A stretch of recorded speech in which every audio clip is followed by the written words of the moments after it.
In a fast-changing medium, in which new genres of games are created, get to the top, and fall, puzzle games have been a pervasive force in the video game industry. The genre is dominant in the mobile market, and in desktop and consoles, many games have used puzzle elements to give life to some of the most fun and engaging levels in the last years. This is Gabriel Tauri. Welcome to Game Design Thinking. Today, we are going to analyze how to create dynamic puzzles and how Into the Breach added them to the turn-based strategy genre. As always, you will find a one-page summary of the information on this video in the description below. Let's start.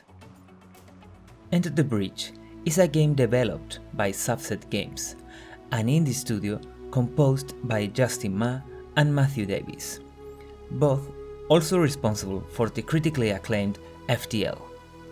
What you need to know about FTL to understand Into the Breach is that the former was very much dependent on randomness. This generates situations in which, with minimal or no player agency, events unfolded thanks to the randomness of the system. In their second game, both members of Subset Games decided to go in the complete opposite way, showing players all the information needed at the start of their turn. There is a tiny amount of uncertainty in this game, which makes many players ask if this was really a turn-based strategy game or a puzzle game. If you search for Into the Breach puzzle in Google, you will have the chance to read many web pages and comments on Steam or Reddit talking about the same topic. So, the first question we must answer: is this a turn-based strategy game or a puzzle game? Without delving into the epistemological debate, turn-based strategy games are known for being basically that: a game divided in turns in which players must position their tokens in the best possible way and be prepared for uncertain events that will eventually unfold. For example, when you are playing XCOM, you move your soldiers with care, but you know that there is a chance that your movement will land just beside a massive alien.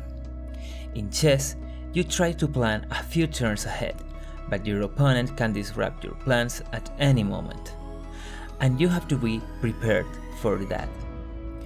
Puzzle games, on the other way, don't depend on uncertainty.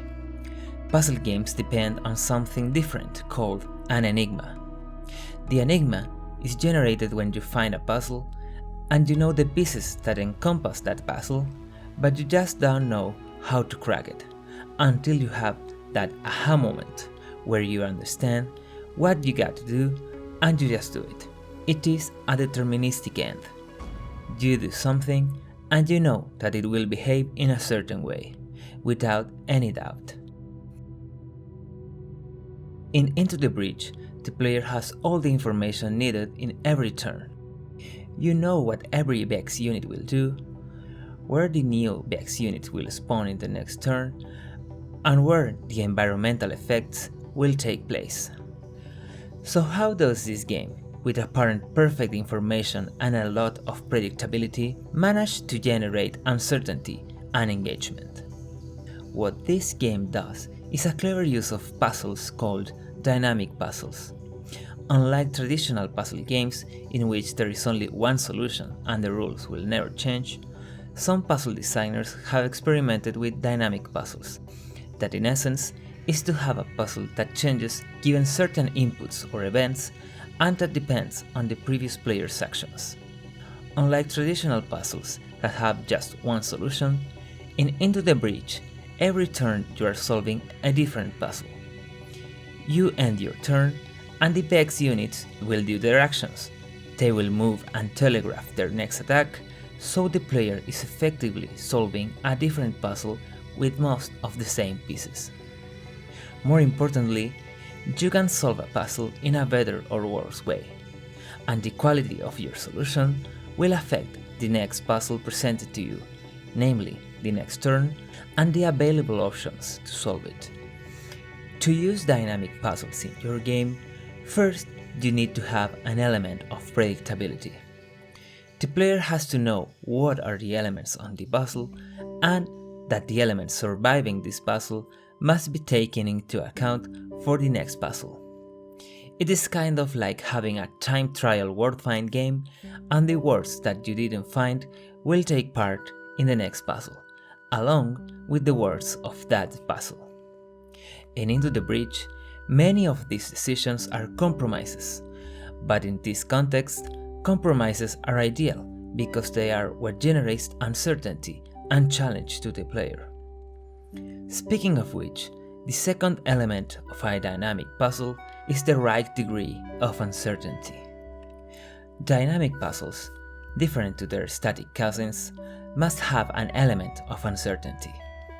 This element of uncertainty is what generates this kind of gray area in which the player doesn't know if the solution was the optimal one. Different to static puzzles, there is an element of long-term planning that adds a new layer of uncertainty and difficulty to the puzzle. In Into the Breach, there are some elements of uncertainty, but they are carefully treated to not generate frustration. First, you don't know where the new bugs will appear at the start of the level and how much they will be, but the game adds a turn limit, so the main concern of the player is not to destroy all the bugs, rather to defend the grid, which is essentially the player's lives. Also, some buildings can resist attacks, which is a positive outcome, different to other games that penalize players based on random number generators.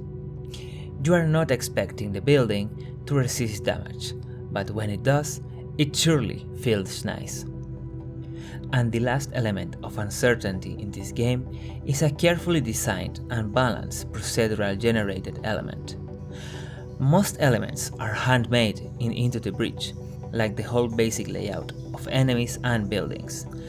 In this way, the designers can control the experience, ensuring that there is always a solution to the puzzle. So the BEX units move according to a carefully programmed AI system.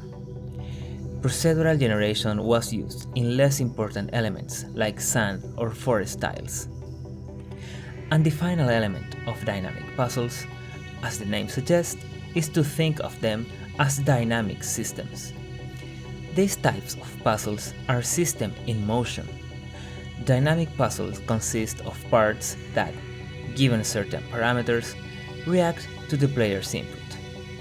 If you get to a suboptimal solution, the system keeps in motion and you will have the chance to get things right later.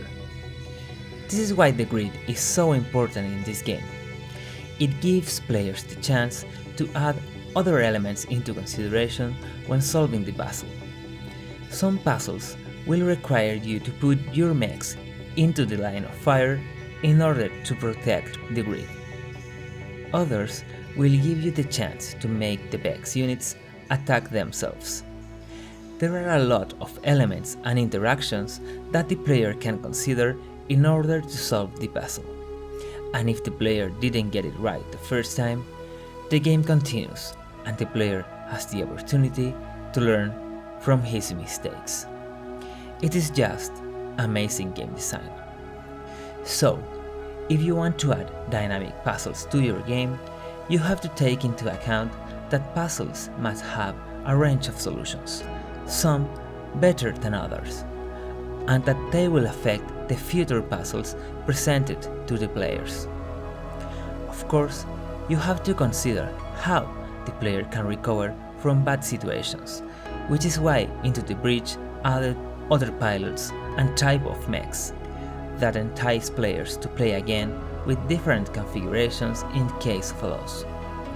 Also remember to add the right amount of uncertainty to the predictable world of puzzles.